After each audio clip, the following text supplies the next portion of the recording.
Hello, I'm Irwin Stelzer, Director of Economic Policy Studies at the Hudson Institute. I wanted to spend a minute or two on the question of the impact of what's going on in Egypt and what might go on in Egypt on the world's energy economy. Right now, it's of course difficult to speculate how all this will turn out, but a few things do seem certain.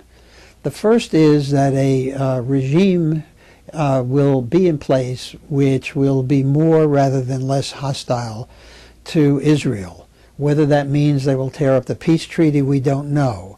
But we do know that 40% of Israel's natural gas comes from Egypt and is sold to Israel at really slightly below market prices, which is a big advantage.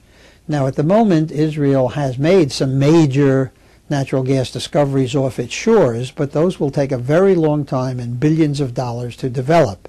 So it is rather heavily dependent on Egypt, and it's the sort of thing that a regime hostile to it, but not willing to go to war, can easily do to disadvantage Israel. On the broadest scene, however, we have to remember there's something there called the Suez Canal, and that a large portion of the world's tanker fleet goes through the Suez Canal, delivering oil.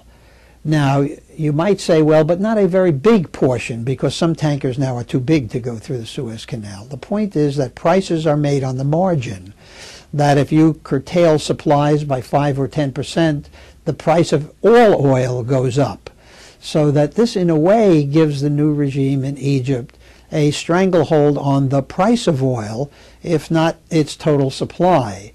That's very worrisome, because we do know that even the threat of a regime change that just might close the Suez Canal or threaten to close the Suez Canal has already driven oil prices up around $100 a barrel, and they could go higher.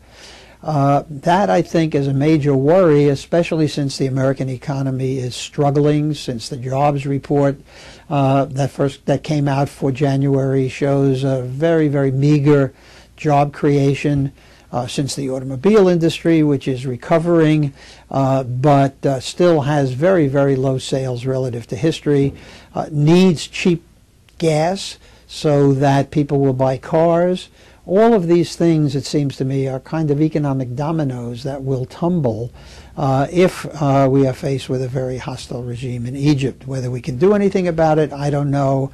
But if you want something to worry about, if you don't have enough things to worry about already, add this to your list. Thank you very much.